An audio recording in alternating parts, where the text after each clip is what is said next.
महिला आरक्षण के मुद्दे पर देश में सियासी बयानबाजी तेज हो गई है। इसी कड़ी में कांग्रेस नेता विजय वडेट्टीवार ने नागपुर में आयोजित प्रेस कॉन्फ्रेंस में केंद्र सरकार पर गंभीर आरोप लगाए हैं। वडेट्टीवार ने कहा कि 33% महिला आरक्षण के नाम पर जनता को गुमराह किया जा रहा है और सरकार ने इसकी प्रक्रिया को जानबूझकर लंबा खींचते हुए इसमें कई शर्तें जोड़ दी है। इसे लागू करना जटिल हो गया है। सर्व वरिष्ठ पदाधिकारी आणि उपस्थित माझ्या सर्व पत्रकार मित्रांनो, 131वी घटना दुरुस्ती फेटाळल्यानंतर जी आग भारतीय जनता पक्षाच्या नेत्यामध्ये लागली ती गेली 4-5 दिवस झाले विझत नाहीये आणि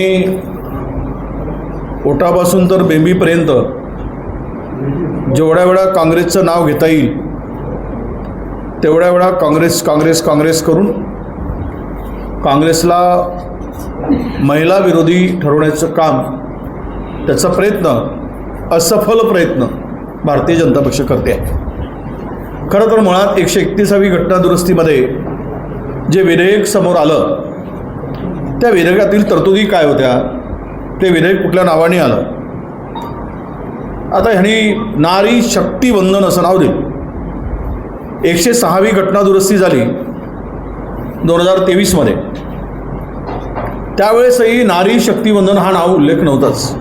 33% महिलांना आरक्षण इतकंच त्या विधेयकामध्ये लिहिलेलं होतं आणि 17 तारखेला आलेल्या त्या विधेयकामध्ये मांडलेल्या विधेयकामध्ये 131वी जे घटना दुरुस्तीचं विधेयक आलं अमेंडमेंटचं, त्यामध्ये सुद्धा नारी शक्ती वंदन उल्लेख नाही। फक्त एवढंच की महिलांच्या आरक्षणाला 33% आरक्षण लागू करण्यासाठी मग डिलिमिटेशनची आवश्यकता आहे आणि लोकसभेची विधानसभेची संख्या वाढीचा प्रस्ताव त्या ठिकाणी होतो। जिथे नारी शक्ती वंदन हा उल्लेखच नाही तिथे यांनी बोंबाबोंब मारणं सुरू केलं। खरं तर 106वी घटना दुरुस्ती झाल्यानंतर त्यामध्ये महिला आरक्षणासाठी 33% आरक्षणासाठी काँग्रेस पक्षाने स्पष्टपणे आणि एकमताने ते विधेयक पारित व्हावं म्हणून समर्थन दिलं। ते समर्थन दिल्यानंतर ते विधेयक घटनेमध्ये रूपांतरित होण्यासाठी, कायद्यामध्ये रूपांतरित होण्यासाठी राष्ट्रपती महोदयाकडे गेलं। राष्ट्रपती महोदयाकडे 3 वर्ष ते विधेयक पडून होतं, परंतु काल म्हणजे या विशेष अधिवेशनापूर्वी ही बाब आमचे काँग्रेसचे नेते मनीष तिवारी यांनी लक्षात आणून दिल्यानंतर त्यावर राष्ट्रपतींनी सही केल्यानंतर सुद्धा राज्य सरकार, आपल्या केंद्र सरकारने त्या विधेयकावरचं गॅझेट नोटिफिकेशन प्रसिद्ध केलं नव्हतं किंवा सहीच केली नव्हती।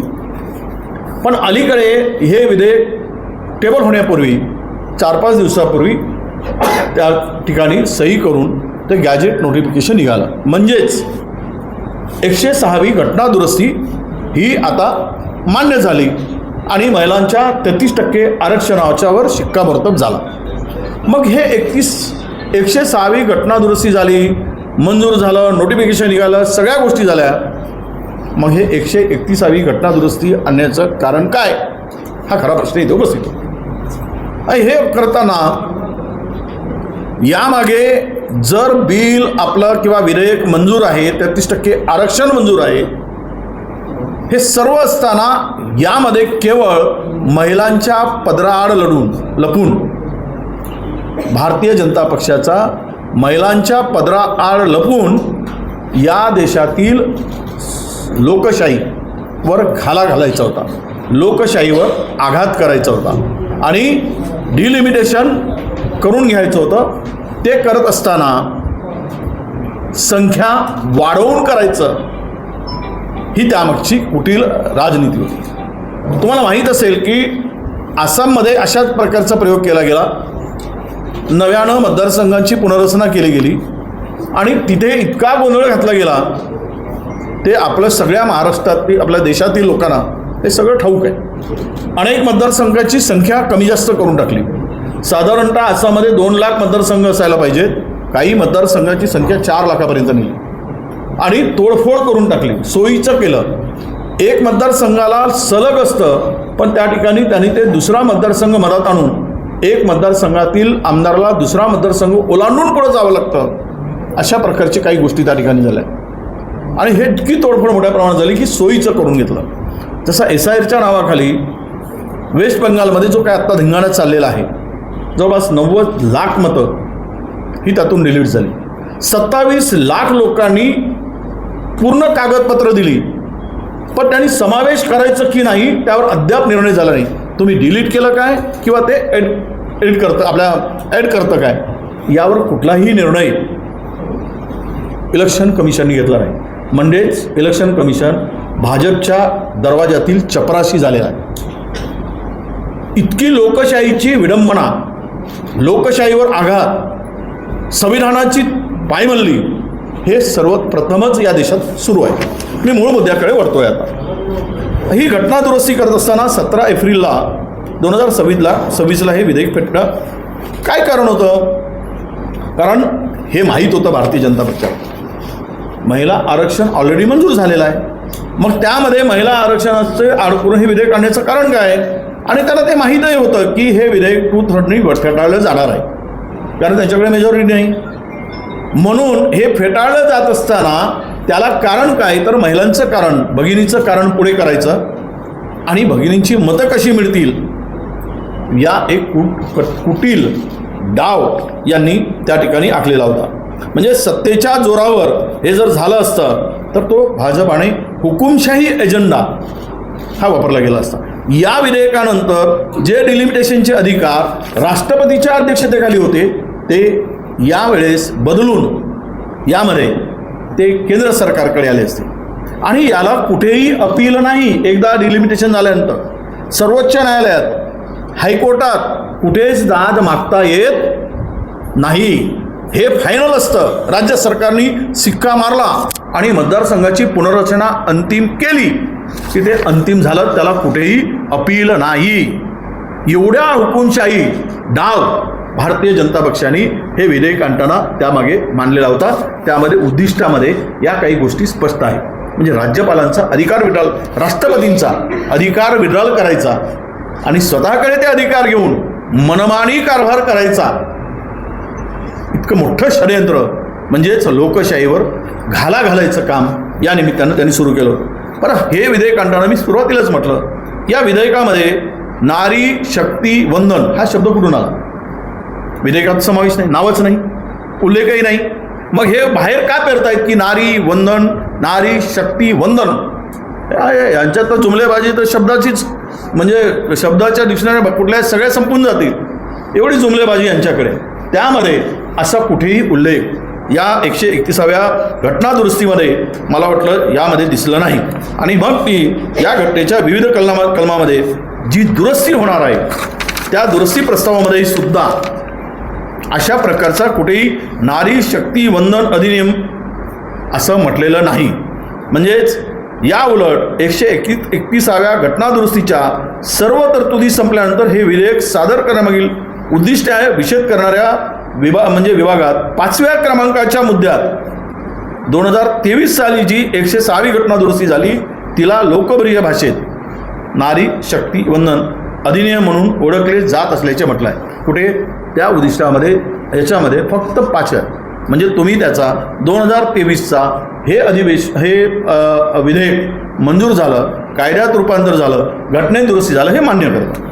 याचा अर्थ असा होतो की हे विधेयक कुठेही नव्हते तरी पण पब्लिकमध्ये जाऊन महिलांची सहानुभूती मिळवण्यासाठी, महिलांची मतं मिळवण्यासाठी, काँग्रेसला बदनाम करण्यासाठी यांनी पद्धतशीरपणे ही संपूर्ण मोहीम राबवली. परंतु ते त्यामध्ये सफल होणार नाहीत हे आम्हाला विश्वास आहे. खरं तर आपल्याला पुढे सांगायचं झालं तर ही घटना दुरुस्ती करताना यांचा उद्देश 2023 106वी घटना दुरुस्ती आणि यांनी काय डिक्लेअर केलं की आम्ही 2029मध्ये लागू करू. म्हणजे जेवण आता तयार करायचं आणि खाणार 7 वर्षांनी. स्वयंपाक आत्ता केला, अरे थोडी तरी लाज. 23मध्ये तुम्ही एकमताने ते विधेयक करताय, मंजूर करून घेताय, कायद्यात रूपांतर होते आणि 29मध्ये लागू करू म्हणून सांगताय. यामागचा उद्देश हा काय होता? कारण त्यांना ते द्यायचं नव्हतं. महिला विरोधीच भारतीय जनता पक्षाची सातत्यानं भूमिका राहिली होती.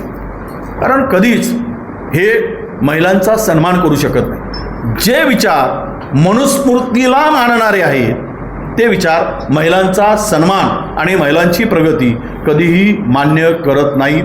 त्यांच्या प्रगतीचा मार्गच रोखण्याचं काम सातत्यानं भारतीय जनता पक्षाकडून झालेलं आहे.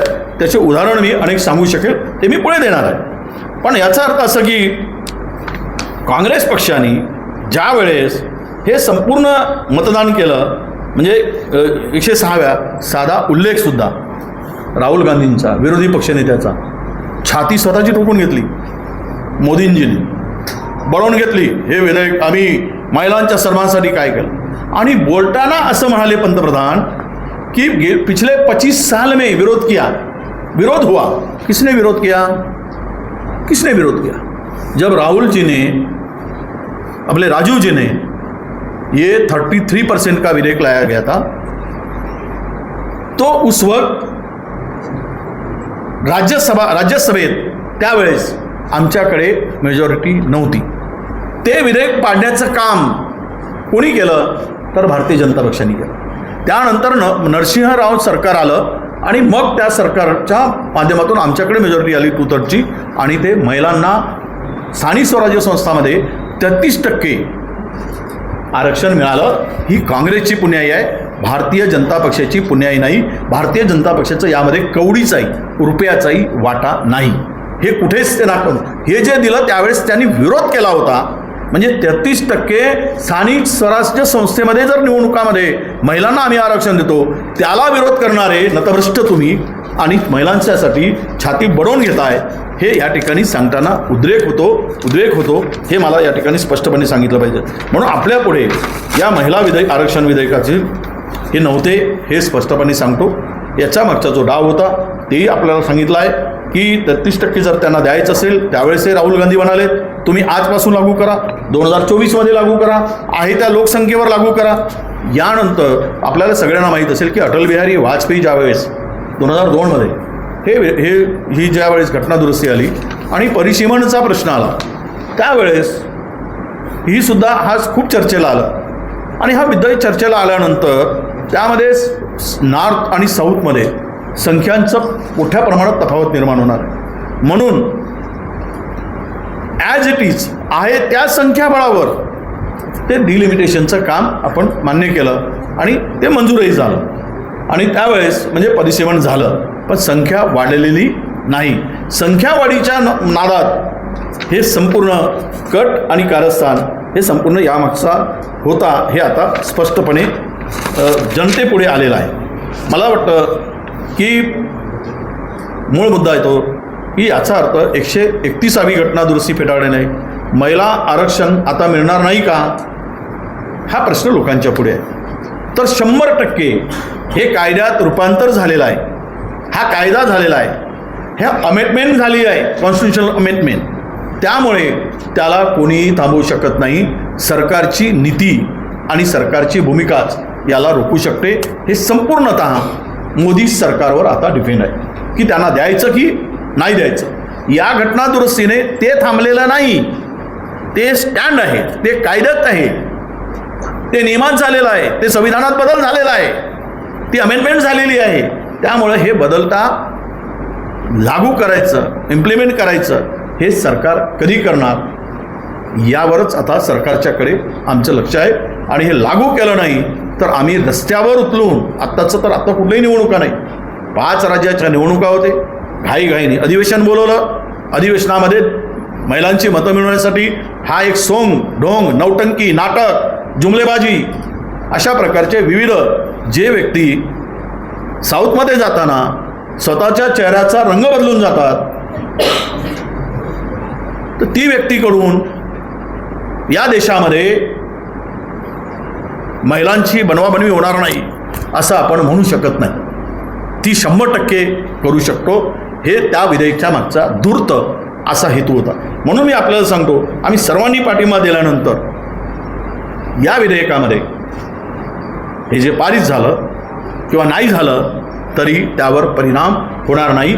ते 33% आरक्षण आहे तेवढ्या जागेवर आपल्याला आजही देता येईल, उद्याही देता येईल, येणाऱ्या प्रत्येक निवडणुकीमध्ये देता येईल. त्याचं इम्प्लिमेंट केव्हाही तुम्हाला करता येईल. तुमची नियत आणि नीती ही स्पष्ट असायला पाहिजे असं आमचं मत आहे. नव्हे तर ते त्या कायद्याच्या भाषेमध्ये ते पूर्णतः पुरू होणार आहे.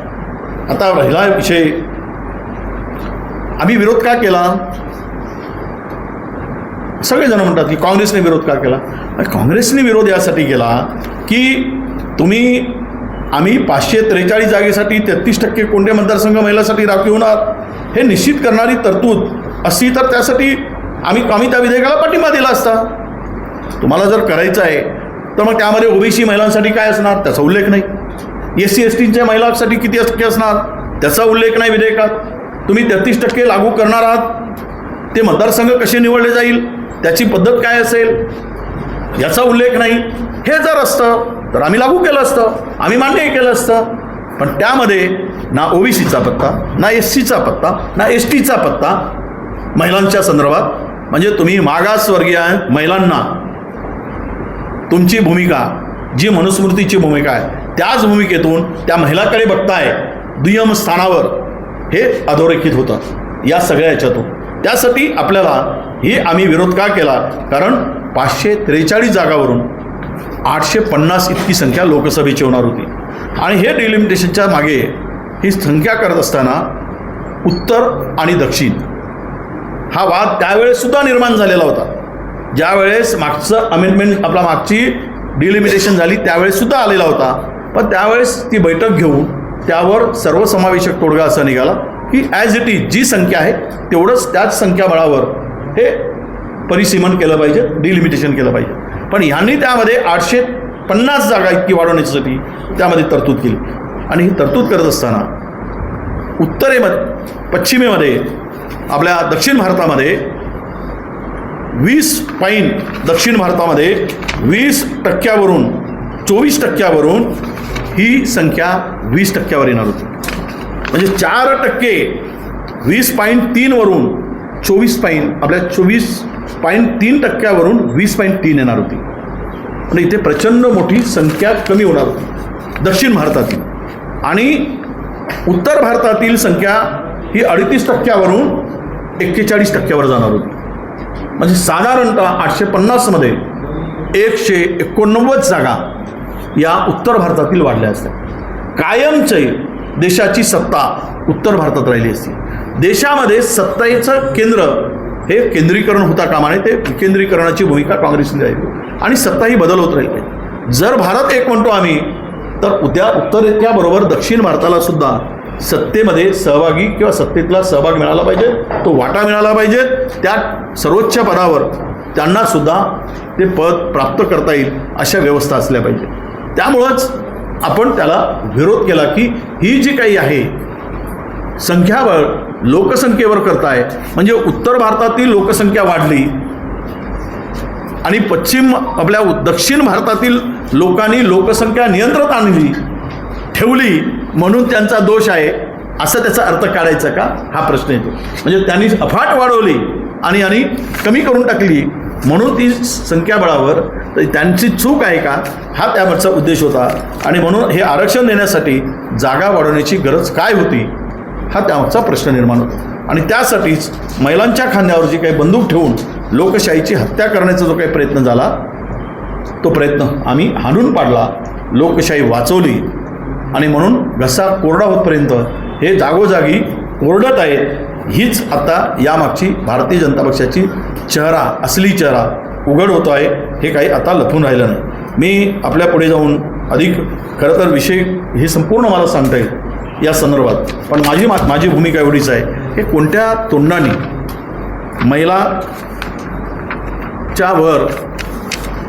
महिला आरक्षणावर बोलतात, महिलांच्या प्रगतीसाठी बोलतात.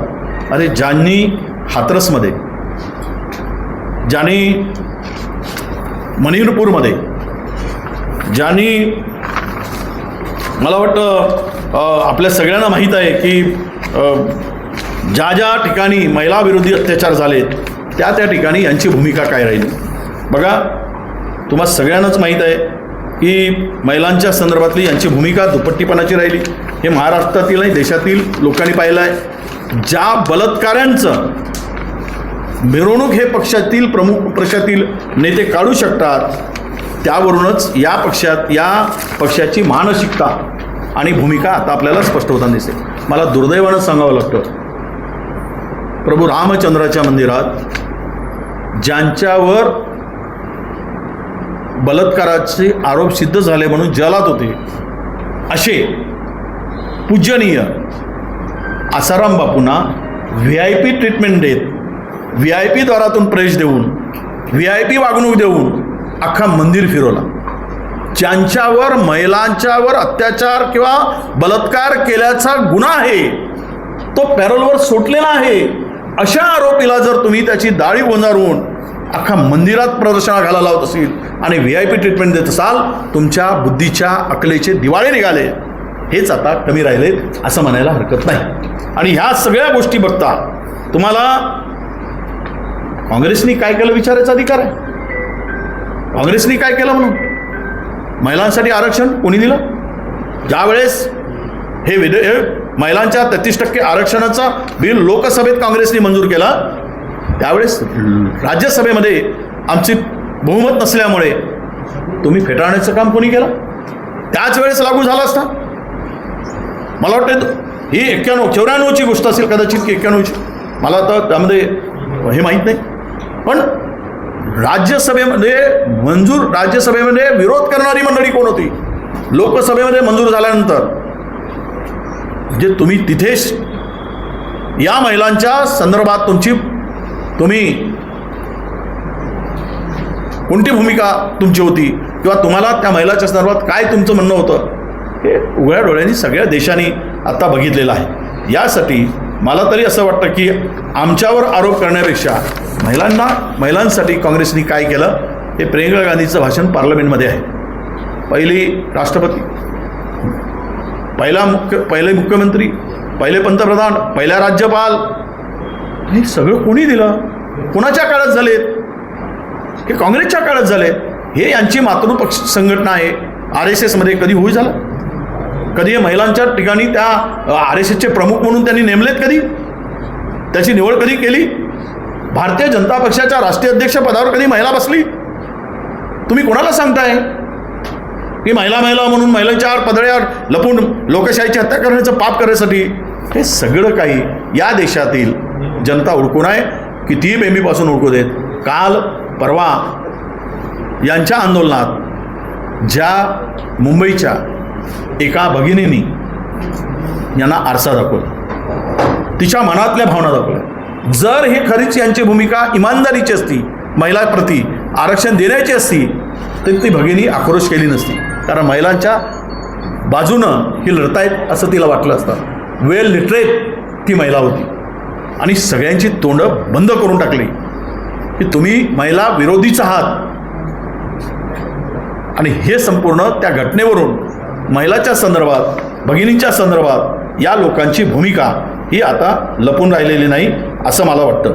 मी स्पष्टपणे सांगतो आहे की यावर अधिक बोलण्याविषयी तुमच्याकडून आम्हाला याच संदर्भातल्या काही प्रश्न असतील तर आपण विचारणार आहोत. परंतु एक नक्की सांगतो की आपण देशाच्या पंतप्रधानांना आणि राज्याच्या मुख्यमंत्र्यांनाही, कदाचित राज्याच्या मुख्यमंत्र्यांची इच्छाही नसेल, त्यांनाही ते माहीत आहे, तेही फार हुशार आहेत, परंतु दिल्ली बोले दाढी हले हे यांचं हे हलत असेल कदाचित त्यांच्या इशाऱ्यावर. व दाढी बोले और महाराष्ट्र हले, तर म्हणून ते हलत आहेत. त्यांना सगळ्या गोष्टीचे कारण 106व्या घटनादुरुस्तीनंतर सगळ्यात सुंदर भाषण हे देवेंद्र फडणवीसांचं झालं होतं. सुंदर भाषण. नाव काँग्रेसचं घेतले नाही समर्थन दिल्यानंतर, तो त्यांचा प्रश्न आहे, पण भाषण मात्र इतकं सुंदर झालं होतं की महिलांसाठी काय भूमिका आहे आणि काय करताय पक्ष तेवढं मानलं होतं. पण आज बोलताना मात्र त्यांची भूमिका जी बदललेली दिसते. मला वाटतं की ही भूमिका त्या वरच्यांच्या आदेशानुसार ही बदलली असेल असं माझं स्पष्टपणे मत आहे. यासाठी आपल्याला सगळ्यांना विनंती आहे की हे करणी आणि कथनीमधला या लोकांचा जो काही प्रश्न आहे हे आपण लक्षात घेऊन आम्ही आमची बाजू मांडतो आहोत, वस्तुस्थिती मांडतो आहोत आणि सत्य परिस्थिती मांडतो आहोत. ही फेररचनेच्या नावाखाली आरक्षण लागू केले ते 131वी दुरुस्ती ही पूर्णपणे धुळफेक आहे. ही धुळफेक करणारी आहे आणि या देशातील लोकशाहीवर घाला घालणारी आहे असा आमचा आरोप आहे. महिलांशी आजही आरक्षण देऊ शकतात. ती घटना दुरुस्ती झाली आहे. त्या घटनेनुसार आहे त्या मतदारसंघामध्ये पुढच्या 29मध्ये लागू करण्याची, तर सगळ्या विधानसभेमध्ये लागू करा.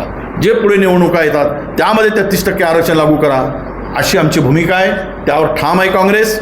त्यामध्ये कुठेही आमची भूमिका महिला विरोधी नाही. कांग्रेस ने पूरे ऑपोजिशन पार्टीज ने एक साथ अपोज किया, टारगेट सिर्फ कांग्रेस ही क्यों? ऐसा है कि बीजेपी कांग्रेस मुक्त भारत करने की कोशिश कर रही थी. उनके 17 पीढ़ियाँ भी आएगी तो भारत को कांग्रेस मुक्त नहीं कर सकती. अब उनको समझ में आया, इसीलिए पीएम साहब को 58 बार कांग्रेस का नाम लेना पड़ा. आज के पहले कोई प्राइम मिनिस्टर, चाहे इंदिरा जी हो, चाहे राजीव जी हो, चाहे नरसिंह राव जी हो, चाहे मनमोहन सिंह जी हो, कभी भारतीय जनता पक्ष ऐसा नाम ले दिया. विरोधियों का विरोधी पार्टी, हमारे विरोधी ऐसे बोलते थे. इनके जुबान से 58 बार नाम निकालना, इसका मतलब कांग्रेस के नाम से डर है. कांग्रेस का खौफ, इनको डर सता रहा है और कांग्रेस ही इनको सत्ता से बाहर कर सकती है. ये भी विश्वास उनके बोलने से दिख पड़ा है. थँक्यू. हो, सध्या जे खासदार आहेत ते जवळपास 20-20 लाख लोकांचं प्रतिनिधित्व करतात. समजा खासदारांची संख्या वाढली असती तर ते जनतेच्या हिताचं नसतं झालं का? असं आहे, त्यासाठी लोकसंख्येची अट कशासाठी? लोकसंख्येनुसार मतदारसंघ कशासाठी? म्हणजे जितकी लोकसंख्या वाढली उत्तर प्रदेशाची तिथे 43% वाढेल, साऊथचं घटेल आणि म्हणूनच त्याही वेळेस ती चर्चा झाली. आता राहिली लोकसभा क्षेत्र वाढले पाहिजे तर त्यांचं वेगळं आणा ना. हे आरक्षण त्यामध्ये कशाला घालताय? हे आरक्षण जे मंजूर झालेलं, जे बिल पारित झालेलं ते 2023मध्ये तुम्ही त्याच वेळेस त्या बिलामध्ये का नाही लिहिलं की आम्ही, बरं हे पहिले कसं चालतं, हे कधी चालतं आरक्षण? पहिले जनगणना, दुसरा परिसीमन आणि तिसरं आरक्षण, ही पद्धत आहे. हे यांनी काय केलं उलटं? पहिले आरक्षण, मग परिसीमन, मग जनगणना. अरे 2000 हे उलटं करून ठेवलं ना. ही पद्धत आहे, ही तरतूद आहे की पहिले जनगणना, मग डिलिमिटेशन म्हणजे परिसीमन आणि नंतर आरक्षण. पण यांनी उलटा चक्र फिरवला. हे यामागचं कुटील डाव आहे. राहुल गांधी यांनी बालिशपणाचं वक्तव्य केलं आणि 45 मिनिटं त्यांनी सभेमध्ये बोलले, पण ते जादूगरीवरती बोलले असंही आज पाटील यांनी म्हटलं. कोण पाटील? बी.आर. पाटील. कोण बी.आर. पाटील? भारतीय जनता पार्टीचे बी.आर. पाटील आज आले होते. कुठे? ते झाले ते प्रेस क्लबला, त्यांची प्रेस कॉन्फरन्स. अच्छा. त्या प्रेसमध्ये त्यांनी म्हटलं की त्यांनी बालिशपणाचं उत्तर दिलेलं आहे. विधेयकावर ते बोललेले नाही. याच्यावर काय? असं आहे, त्या बी.आर. पाटील असो की भारतीय जनता पक्षांना राहुल गांधींचं नाव घेतल्याशिवाय ते पूर्णच होत नाही. सी.आर. पाटील कोण आहे? सी.आर. आहेत की बी.आर. आहेत की बी.आर. आहेत? ते कोण आहेत मंत्री? आता काय मोदीशिवाय दुसऱ्या मंत्र्यांचं नाव कोणालाच देशाला माहीत नाही आहे. त्यांचं एक दुसरं आलंच तर अमित शहाचा येतो. त्यामुळे बाकीचे मंत्रीच आहे की मंत्री नाही आहे, आता त्याच्यापेक्षा खालचा शब्द मी वापरू शकत नाही. एवढंच. आणि विषय म्हणजे हे काय बोलून गेलेत? राहुल गांधीवर बोलण्याचा देशाने पाहिला आहे. राहुल गांधींच्या भाषणं देशाने ऐकलं आहे. त्यांना ज्या देशांनी, भारतातील लोकांनी ज्या त्यांच्या भाषणाला प्रतिसाद दिला ते मोदींच्या शनिवारच्या 18 तारखेच्या भाषणाला दिला नाही. ते संध्याकाळी जे बोलले मन की बात किंवा ते काय बोलले ते यावरूनच कळतं. आणि राहुल गांधींनी काय बोलले ते? राहुल गांधी बालिशपणाचं हे वक्तव्य केलं आणि जादूगर असं बोललेलं. अच्छा, जादूगरी तुम्हीच तर केली. तुम्हालाच माहीत आहे, सांप और नेवले की लढाई करके पैसे वसूल कैसे कर सकते हो. तर हे सगळ्या देशांनी पाहिलं आहे. आणि राहुल गांधीवर बोलायचा त्यांना अधिकार नाही. ते काय बोलले असतील तर ते राहुल गांधीला देशातील जनता ती ओळखून आहे. आणि एकमेव माणूस आहे की जो या देशातील शोषितांच्या विरुद्ध, दलितांच्या विरुद्ध, दलितांसाठी, आदिवासींसाठी, शोषितांसाठी, उपेक्षितांसाठी, ओबीसीसाठी एकमेव माणूस आहे जो लढतो आहे. आणि ह्यांना मनुस्मृती आणण्यासाठी हे उद्याचे स्वतंत्र भारतातील गुलाम होतील. आज जे बोलतायत हे तुम्हाला दिसतील. मी त्यावर अधिक पुन्हा बोलायला गेलो तर खूप मोठं पुन्हा माझं प्रेस होईल. त्यामुळं मला वाटतं की तुम्ही एक स्वतंत्र त्यावर आपण चर्चा करूया. नेक्स्ट एक दोनच निवडणुका आहे तर सुप्रिया सुळेंनी म्हटलं आहे की उद्धव ठाकरेंनी निवडणूक लढावी. तुम्ही पण त्यावर आपण मत व्यक्त केलेलं आहे. तुम्हाला काय वाटतं? नाही, उद्धव ठाकरे लढत असतील तर आमचं काही म्हणणं नाही. पण त्याबरोबरच पुढची राज्यसभा येणार आहे त्यावरही चर्चा झाली पाहिजेत. आणि उद्धवसाहेब लढत असतील तर आम्ही समर्थनच करू. पण ते लढत नसतील तर ती जागा मात्र कुणाला सुटली पाहिजे, ती काँग्रेसला सुटावी अशी आमची मागणी आहे. आणि ती भूमिका आमची आहे. आज प्रदेशाध्यक्षाची माझी चर्चा झाली, ते उद्धवजींना भेटून आले. उद्धवजी लढत असतील तर काही विषय नाही. पण पुढचीसुद्धा, कारण राज्यसभा पहिली घेतली, आमच्या लोकशाही आघाडीमध्ये समन्वय राहावा या दृष्टीनं पुढची चर्चा होऊन हे निर्णय होणे अपेक्षित आहे. आम्ही ती चर्चा करतो आहे. हो, राज्यात अपारंपरिक ऊर्जा म्हणजे जे सोलर सारखे प्रकल्प आहेत त्याला देखील आता कर लावण्याची तयारी राज्य सरकारने केलेली आहे. एक समिती त्यासाठी तयार केलेली आहे. नाही, कर असा आहे की कर लावल्याशिवाय यांचा राज्य चालवण्याचा भर पूर्ण होऊ शकत नाही. राज्य भिकारी झालेलं आहे, राज्य कंगाल झालेलं आहे, राज्याची अर्थव्यवस्था पूर्णतः संपलेली आहे. राज्य कुठल्याही गोष्टीत आता पुढे नाही. महाराष्ट्र आता अधोगतीला चालला आहे. इलेक्ट्रिकचे बिल लूट चालली आहे. MSEBीने जे इलेक्ट्रिकचे बिल वाढवले, सामान्य माणूस जगणं कठीण झालेलं आहे. शेतकऱ्यांच्या कर्जमाफीची घोषणा झाली, त्याचा पत्ता नाही आहे. या महिन्यामध्ये कर्मचाऱ्यांचं वेतन 10 तारीख उजाडायला लागली. 10 तारखेला 1 तारखेला पेमेंट होणार होतं, ते झालं नाही. अनेकांचे पुन्हा पेमेंट बाकी आहे. आंदोलन करतायत व्यापारी, कॉन्ट्रॅक्टर आंदोलन करतायत. पुण्यात केलेत, अमरावतीत केलेत. त्यांचे पैसे देऊ शकत नाही, नव्यानं काम घेऊ शकत नाही. इन्फ्रास्ट्रक्चर आणा, कर्ज काढा, त्यातून मात्र पैसे उभारा आणि 15-20% घ्या, दाबून माल खा. एवढंच काम चाललेलं आहे. दुसरं काही महाराष्ट्रात नाही. महाराष्ट्रातली जनता हैराण आहे. आणि टॅक्स वाढवून हे जनतेला लुबाडून खातील, ओरबडून खातील आणि महाराष्ट्र उद्ध्वस्त करतील. सामान्य माणसाचं जीवन उद्ध्वस्त करतील. थँक्यू, नमस्कार. विजय जी, एक सवाल है. विजय जी, एक सवाल है. हिंदी में बताएं, जिस तरीके से बीजेपी की रैली में एक महिला आती है और जिस तरीके से वो मंत्री से उलझ पड़ती है, महिलाओं से उलझ पड़ती है, उसको किस तरीके से देख रहे हैं? नहीं, देखो, वो महिला ने अपने अंतरात्मा की बात की. और अगर ये बीजेपी का जो आंदोलन महिला रिजर्वेशन को लेकर था, तो उस महिला लिटरेट महिला थी, पढ़ी हुई थी, फाड़ इंग्लिश बोल रही थी. तो उसको पता चलता कि ये लोग अच्छे के लिए काम कर रहे हैं. पर वो बुरे लोग हैं, ये बुराई के पीछे, ये महिलाओं को सामने कर अपनी राजनीतिक रोटी सेकने का काम कर रहे हैं. इसलिए उसके अंतरात्मा का आवाज़ निकला और उन्होंने भारतीय जनता पक्ष को आरसा बताया, कि सच्चाई बताई. और एक महिला के उसको भी ट्रोल किया जा रहा है भारतीय जनता पार्टी से.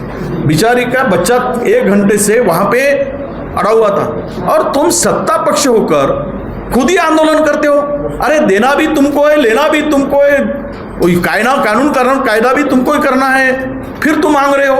अरे अमीर आदमी महल से निकलकर झोपड़पट्टी में जाकर कपड़े फाड़कर बोल रहा है चिल्ला के, मेरे को भीख दो, मेरे को भीख दो. तो जूते मारेंगे ना लोग. सर्वांनी आपण घ्यावा ही विनंती. नागपुर के सबसे विश्वसनीय शिक्षण संस्थान के रूप में प्रख्यात Saint Paul school and senior secondary CBSE, जो कि हुड़केश्वर रोड नागपुर में स्थित है. नर्सरी से 12वीं तक संपूर्ण CBSE पढ़ाई, स्मार्ट क्लासेज, आधुनिक सुविधाएं और योग्य शिक्षक. एडमिशन अभी भी शुरू है. साथ ही इसी शिक्षण संस्थान में उपलब्ध है Saint Paul junior college, Saint Paul international school CBSE, Saint Paul college of pharmacy, जो कि चिकना धामना हुड़केश्वर रोड में स्थित है. तो टेंशन किस बात की, तो आज ही विजिट कीजिए Saint Paul group of institutions, जहां शिक्षा है परिवार जैसी.